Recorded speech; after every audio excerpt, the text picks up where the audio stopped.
When we arrived aboard the plane, we were surprised by its appearance. It was quite worn, with some gray stains of unknown origin. When we entered it, we were further surprised to find that there were only 2 seats per row. We were shocked.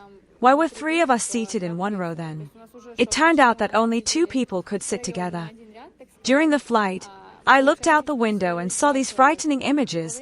Something was coming apart, as if there were no bolts or something like that. And at the end, when we were landing, we saw this strange smoke. I've flown a lot, and I've never seen anything like it.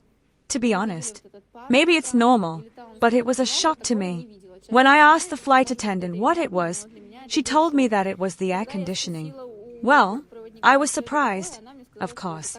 Although there was no air conditioning on the plane, the atmosphere on board was generally calm, and everyone was sitting silently, but we were scared. It was buzzing terribly, rattling, shaking all over. You're sitting and it feels like there's a vibration underneath you, and you're shaking in your seat. The landing was also very rough. We touched down.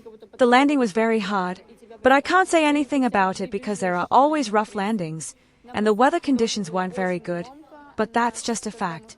When we landed, they didn't say thank you, hello or goodbye, just get out, and that was it. Everyone got off the plane, of course. We left, and the people who were flying onward stayed behind to wait. As we found out later, the flight was delayed by 2 hours.